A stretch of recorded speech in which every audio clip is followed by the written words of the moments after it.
The hushed voices and clinking champagne glasses at the Rosewood Hotel charity gala came to an abrupt halt when Viktor Petrov entered the grand ballroom. The Russian billionaire's presence commanded attention without effort.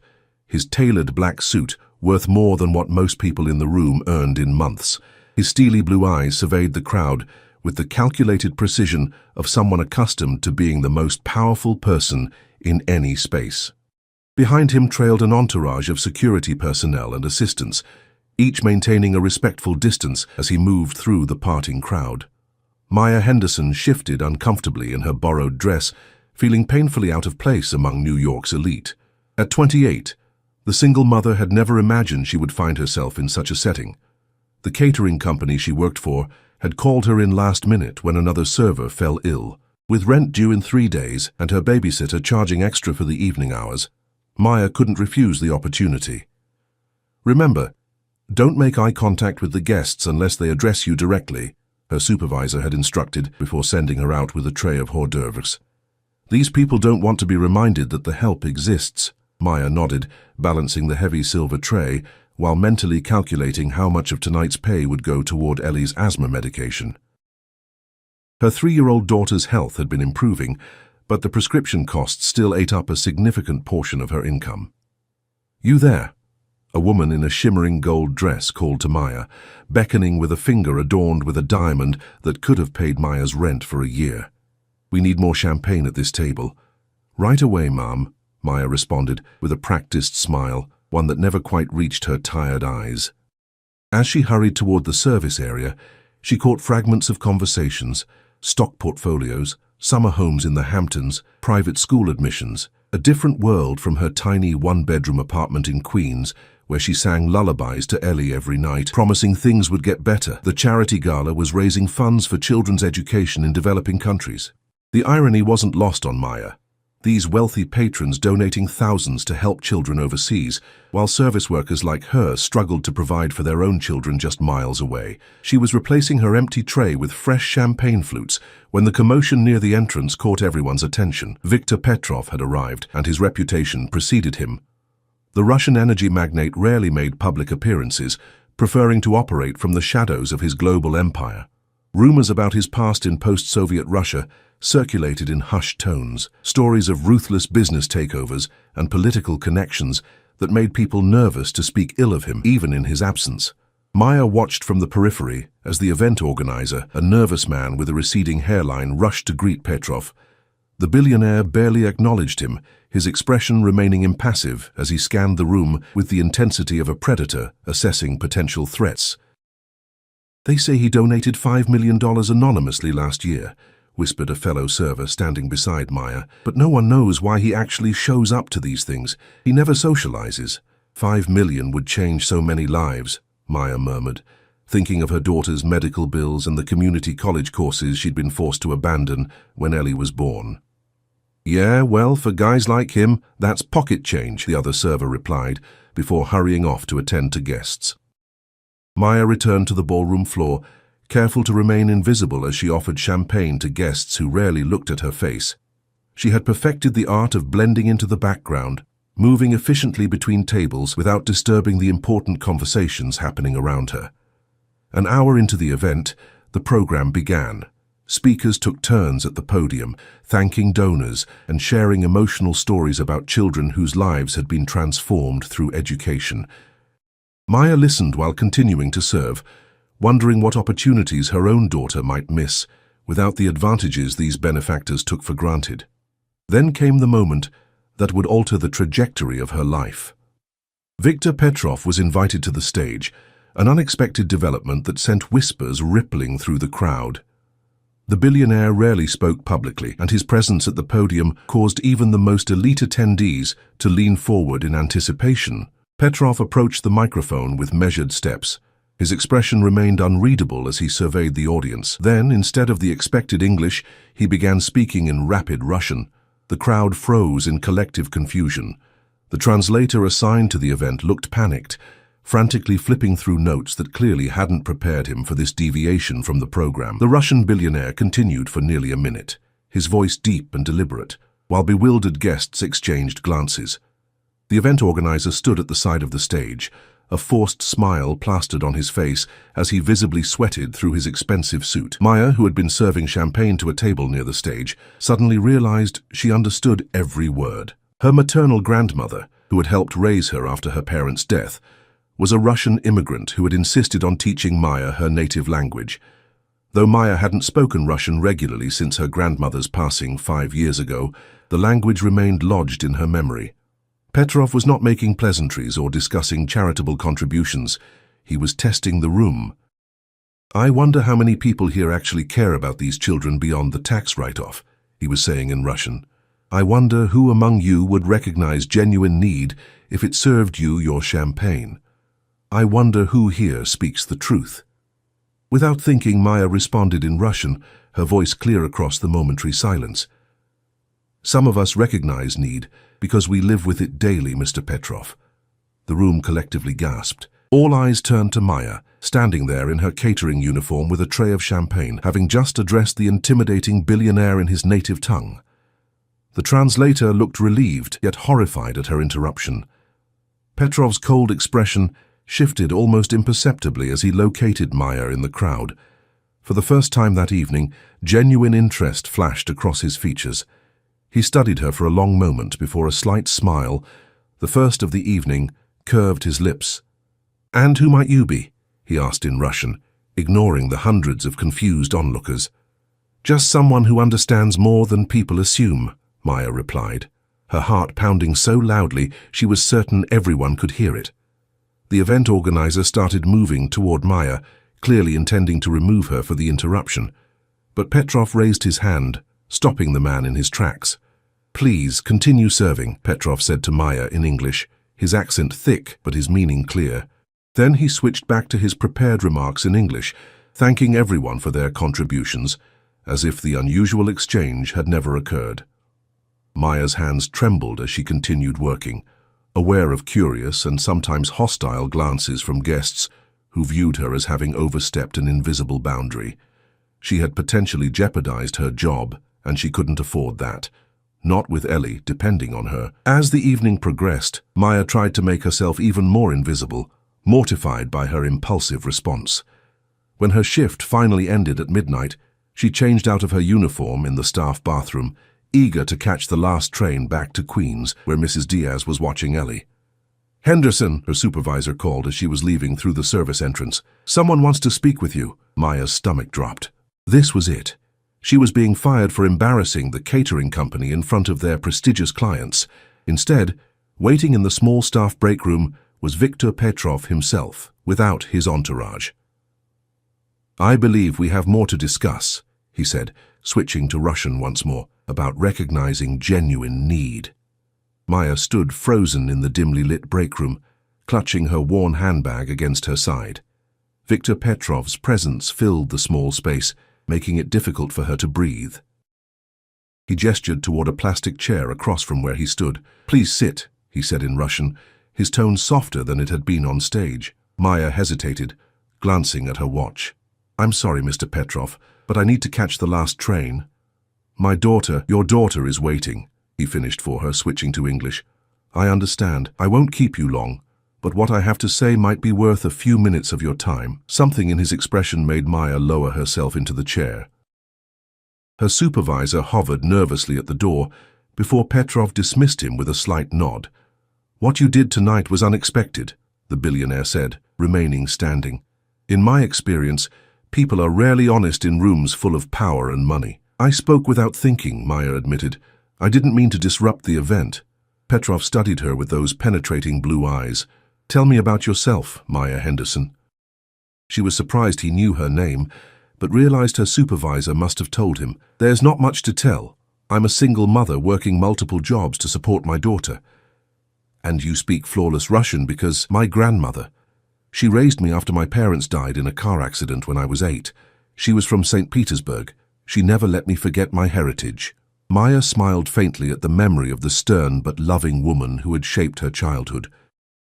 "She died 5 years ago," Petrov nodded, his expression revealing nothing. "And your daughter?" "Ellie. She's 3. Maya's face softened. "She has asthma, which means extra medical expenses, but she's the brightest light in my world." "Her father." Maya's expression hardened slightly. Not in the picture. He left when I told him I was pregnant. Petrov made a sound of disapproval. Men who abandon their responsibilities are worse than cowards. He paced the small room once before turning back to her. I came to America 25 years ago, with nothing but ambition and the clothes on my back. Now I own one of the largest private energy companies in the world. Maya wasn't sure how to respond. That's impressive. It's not about being impressive. It's about understanding value, seeing potential where others see nothing. He paused. I've been looking for someone like you for a very long time, Maya Henderson. A chill ran down her spine. Someone like me? Someone authentic. Someone who speaks truth regardless of consequence. Someone who understands both worlds, the struggle and the privilege. He placed his hands behind his back. I need a personal assistant who can speak Russian, someone I can trust to be honest with me when everyone else is too afraid. Maya blinked in disbelief. You're offering me a job, but you don't know anything about me. I don't have the qualifications. Your qualifications are precisely what I witnessed tonight. The rest can be learned. He reached into his jacket pocket and withdrew a business card, placing it on the table between them. My private number. Call tomorrow if you're interested. The starting salary is $95,000 annually, with full benefits including medical insurance that would cover your daughter's condition. Maya stared at the card, certain she had misheard. That amount was more than triple what she currently earned across all her jobs combined. This doesn't make sense, Mr. Petrov. Why me? In my position, finding people who will tell me the truth is nearly impossible. Everyone wants something from me. Access, money, influence. His gaze was steady. You spoke honestly when you had everything to lose and nothing to gain. That's rare. That's valuable to me. Maya's mind raced. The offer was life-changing, yet everything about it felt too sudden, too convenient. And what exactly would this job entail? You would manage my personal and professional communications, travel with me to meetings domestic and international, and provide translations when necessary. You would be my eyes and ears, Maya. He glanced at his watch, an understated timepiece that probably cost more than her annual rent. You need to catch your train. Think about it overnight.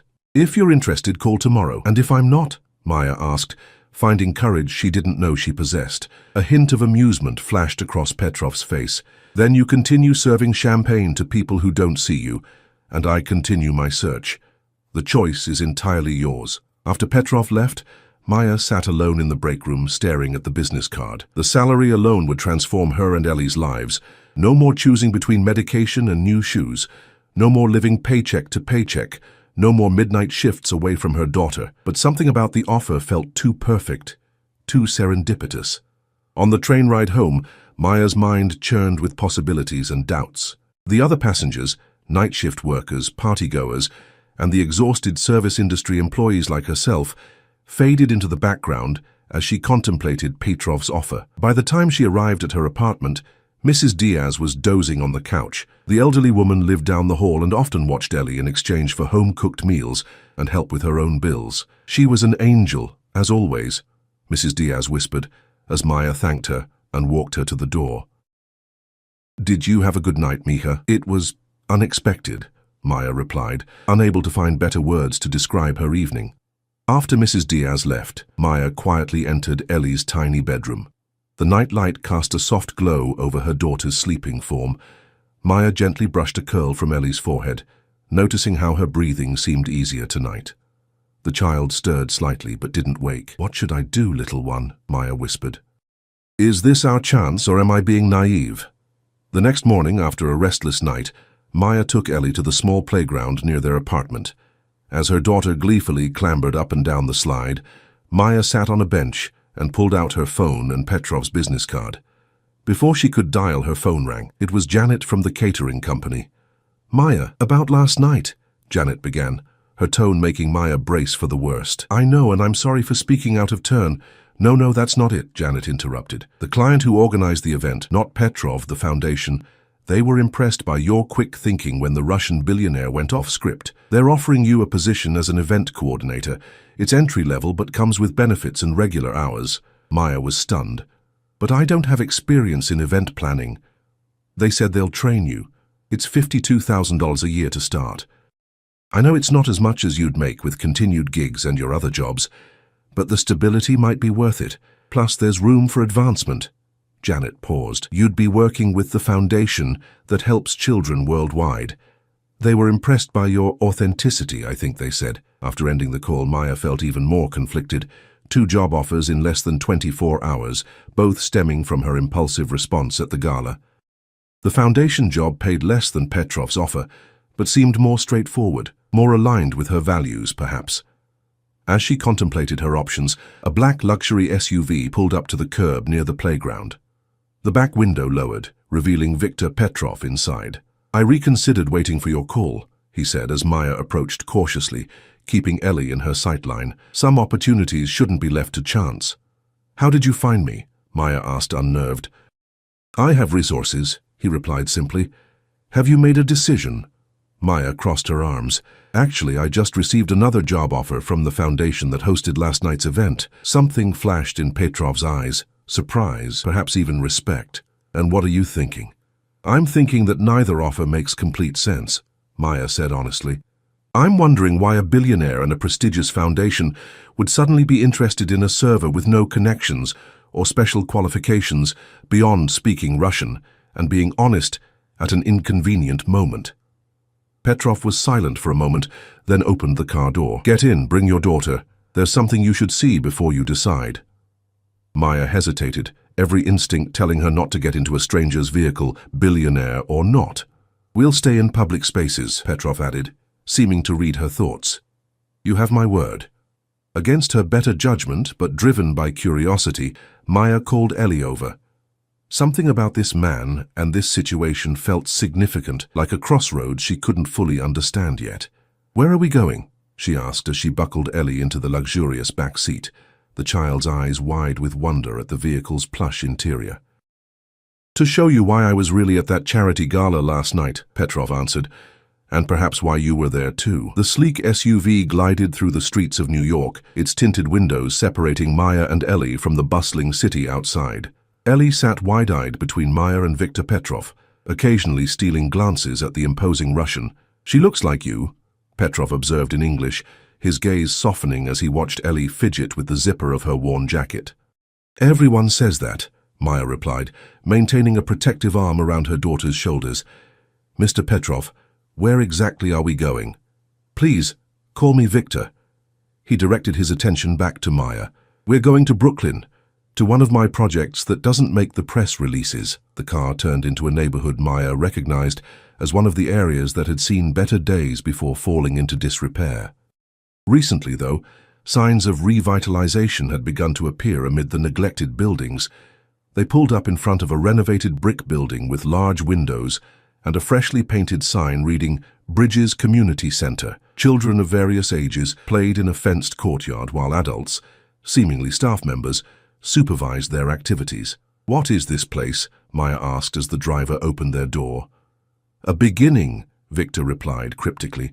Come. Inside, the center buzzed with activity. One room housed computers where teenagers worked on homework. Another space was set up as a medical clinic with several patients waiting to be seen. The largest area featured tables where younger children engaged in art projects and educational games. Ellie's eyes lit up at the sight of the children's area. Mama, look! They have the big blocks like at Miss Cathy's class. A middle-aged woman with short grey hair approached them, her surprised expression quickly shifting to a warm smile. Viktor, we weren't expecting you today. Her accent was distinctly Eastern European, though not Russian. Irina, this is Maya Henderson and her daughter Ellie, Viktor introduced them. Maya, this is Irina Balik, the director of Bridges. It's a pleasure, Irina said, shaking Maya's hand firmly. Any friend of Viktor's is welcome here. Maya is considering a position with me, Viktor explained. I wanted her to see this place first. Understanding dawned on Irina's face. Ah, I see. Would you like me to show them around while you check on the new construction? Viktor nodded. Please, I'll join you shortly. As Viktor disappeared down a hallway, Irina turned to Maya. Let's find something for this little one to do first, shall we? After settling Ellie at an art table with other children her age, Irina led Maya through the facility, explaining its purpose along the way. Bridges serves immigrant families, particularly those from Eastern Europe and Russia, Irina explained. Many arrive without language skills, job prospects, or understanding of American systems. We provide language classes, job training, childcare, healthcare, and legal assistance. And Viktor Petrov funds all this? Maya asked, trying to reconcile the cold, intimidating billionaire with this charitable endeavor. Irina's expression grew more serious. Viktor doesn't just fund it, he created it. This is the 7th center he's established across the country, though few people know he's behind them. They passed a classroom where adults were engaged in English lessons. Through another door, Maya glimpsed what appeared to be cooking classes. But why keep it secret? Maya wondered aloud. Most billionaires want recognition for their philanthropy. Irina led her to a quiet corner with comfortable chairs. Once seated, she leaned forward, her voice lowered. Viktor's story isn't what most people think. The wealthy oligarch narrative sells newspapers, but it's far from complete. What's the real story? Maya asked, increasingly curious about the man who had upended her life in less than 24 hours. That's for him to share if he chooses, Irina replied. But I will tell you this. Viktor understands struggle intimately. He remembers what it's like to be invisible. Before Maya could press further, Viktor rejoined them. Has Irina given you the tour? She has, Maya confirmed. This place is incredible, but I still don't understand what it has to do with your job offer. Viktor gestured for Maya to follow him. They walked to a window overlooking the courtyard, where several construction workers were examining blueprints for what appeared to be an expansion of the building. I built my fortune in energy, that's true, Viktor began. But my passion is this, creating spaces where people can transform their lives with dignity.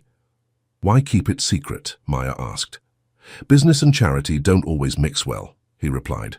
My board of directors believes charitable giving should be strategic, aligned with our corporate interests. They wouldn't understand this. He gestured to encompass the center. Besides, true charity doesn't seek recognition. Maya studied his profile, seeing something genuine in his expression that had been absent during the gala. So what would my role be in all this? You said you needed a personal assistant, not someone to work with your foundation. The position is exactly as I described, Viktor said. But what I didn't explain is that a significant portion of my personal affairs involves these centers. I need someone who can help me manage both worlds, my public business life and my private philanthropic work. And you chose me because I speak Russian and called you out at a charity event. Maya still couldn't make sense of it.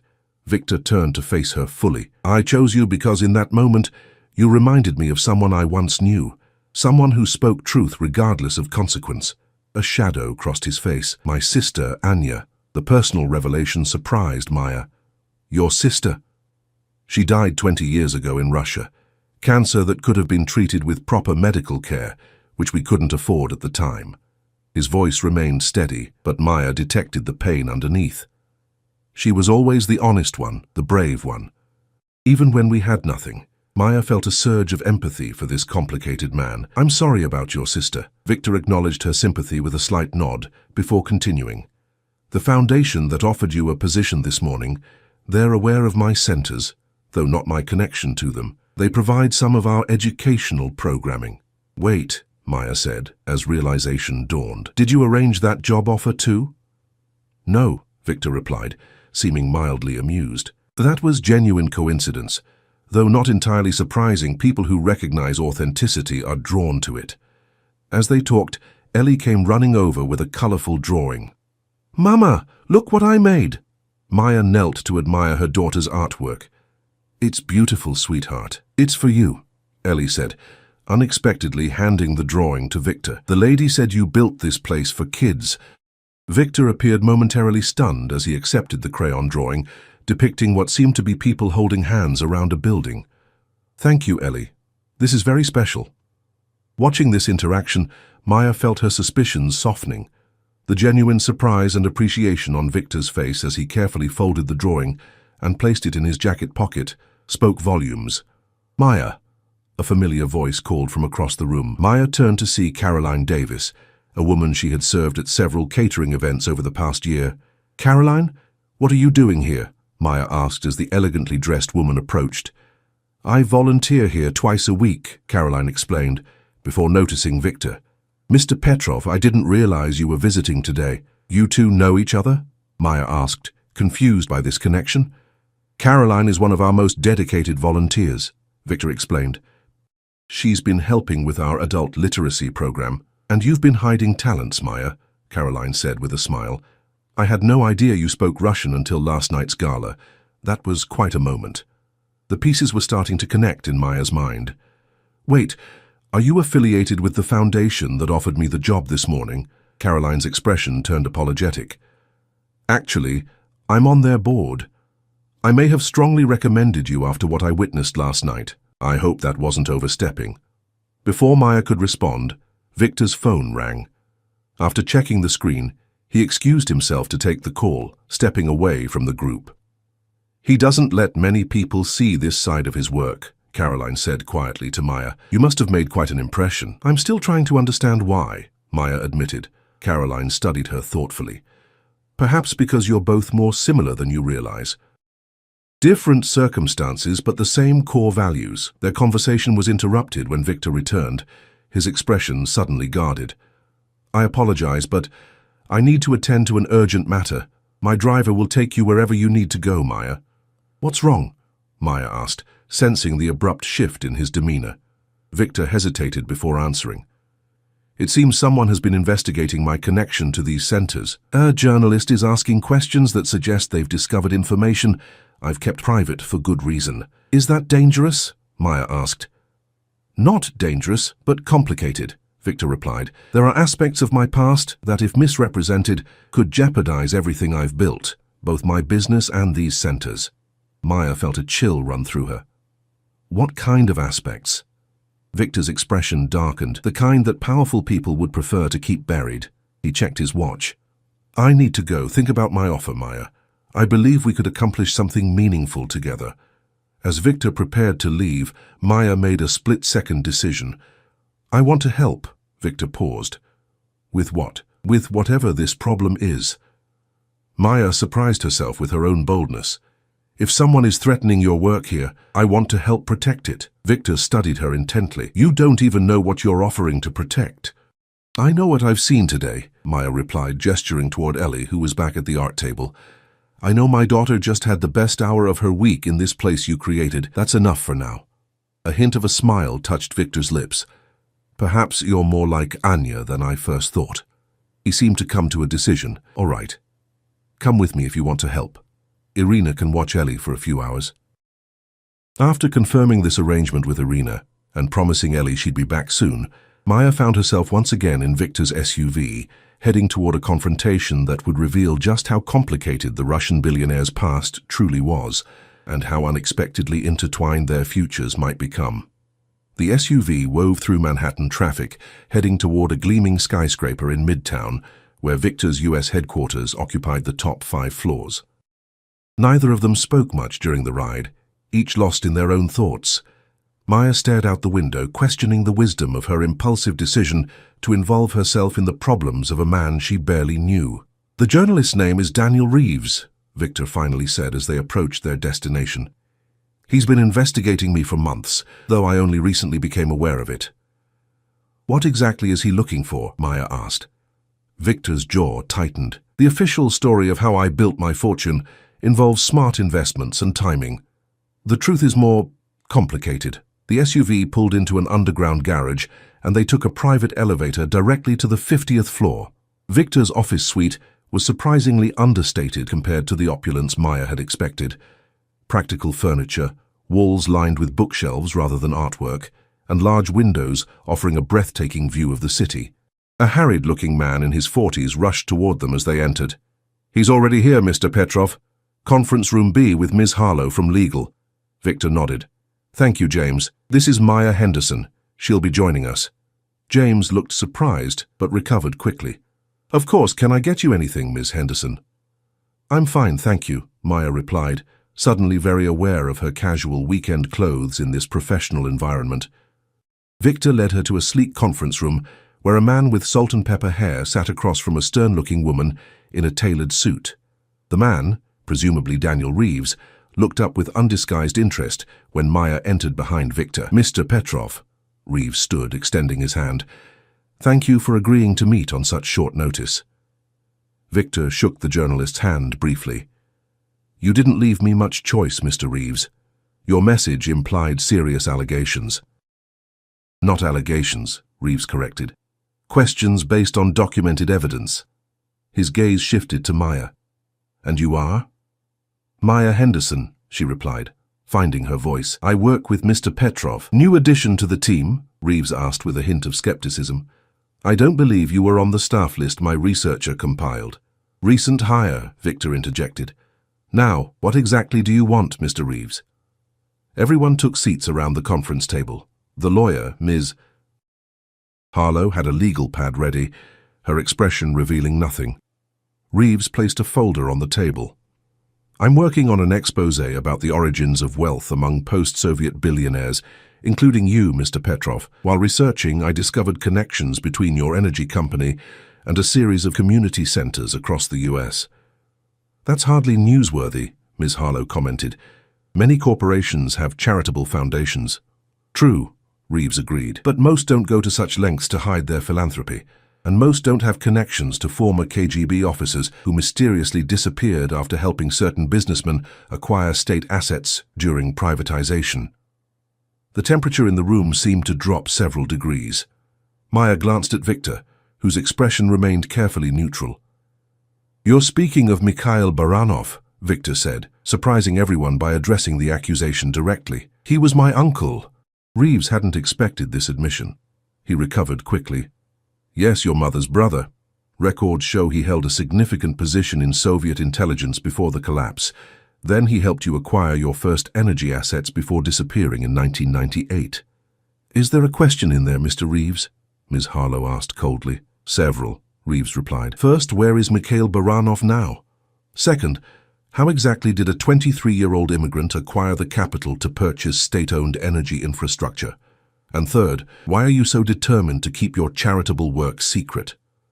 Maya watched Victor carefully. His composed exterior revealed tiny cracks, a muscle twitching in his jaw, his fingers pressing slightly harder against the table's surface. My uncle is dead, Victor stated flatly. He died of heart failure in 1998. As for your other questions, they seem to imply criminal activity without actually providing evidence of any. I have documentation suggesting your initial funding came from accounts linked to organized crime figures, Reeves countered, sliding a paper across the table. Ms. Harlow intercepted it. This is nothing but circumstantial connections based on geographic proximity and timing. As the lawyer and journalist argued legal points, Maya observed Victor. Something in his expression, a flicker of genuine pain when he mentioned his uncle, caught her attention. On instinct, she spoke up in Russian. Is this about your sister? She asked quietly. Victor's eyes snapped to hers, surprise evident. After a moment, he replied in the same language. Partially. How did you know? The centers, Maya said. They're for people like she was, people who need help. Reeves looked between them, clearly frustrated at being excluded from the conversation. What are you discussing? Victor ignored him, continuing in Russian. My uncle helped me leave Russia after Anya died. He provided documentation, connections, initial funding. Yes, some of it came from questionable sources. It was Russia in the 1990s. Everything was questionable. And the centers, Maya pressed. Anya died because we couldn't afford proper health care. The centers provide what she needed but never received. Medical care, education, opportunity. Victor's voice remained steady, but Maya saw the emotion behind his words. If Reeves publishes his story, linking my business to my uncle's KGB past and suggesting criminal connections, my investors will panic. The board will demand I distance myself from controversial charity work. Maya made a decision. Switching back to English, she addressed Reeves directly. Mr. Reeves, why are you really here today? Is it to expose corruption or to write a sensational story about a Russian billionaire with a shadowy past? Reeves appeared taken aback by her directness. I'm pursuing the truth, Ms. Henderson. The truth, Maya repeated. Have you visited any of the community centers Mr. Petrov has established? Well, no, but perhaps you should, Maya suggested, before you decide what the real story is. Victor watched her with newfound appreciation before turning to Reeves. I have a proposal, Mr. Reeves. I'll give you exclusive access to the centers, to their financial records, and to my personal history, including my relationship with my uncle.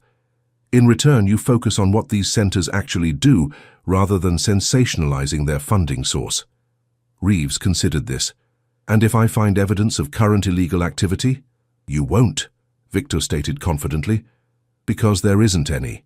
What you'll find is that I've spent 20 years trying to atone for how my initial fortune was acquired. The journalist studied Victor for a long moment. I'll need full access, no restrictions.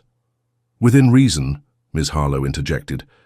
I'll need to visit all 7 centers, Reeves continued. Interview staff, beneficiaries, review financial records. Agreed, Victor said. Maya will accompany you. Both Maya and Reeves looked surprised at this stipulation. She'll ensure you get what you need while respecting the privacy of those we serve, Victor explained. Consider her your liaison. After further negotiation of terms, Reeves left with a commitment to begin his investigation of the centers the following week. Miss Harlow departed shortly after, leaving Maya alone with Victor. You just volunteered me for a job I haven't accepted yet, Maya pointed out. Victor smiled, a genuine smile that transformed his usually stern features. Consider it a trial period, for both of us. You trust me to handle this journalist after knowing me for less than a day.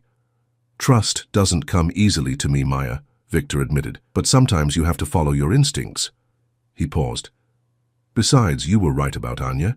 These centers are her legacy as much as mine. Maya felt the weight of this unexpected responsibility. If I do this, if I accept your offer, I need complete honesty from you. No more secrets. That's why I want to hire you, Victor replied, for your insistence on truth, however uncomfortable. Over the next 3 weeks, Maya accompanied Daniel Reeves to all 7 community centers while continuing to work her regular jobs.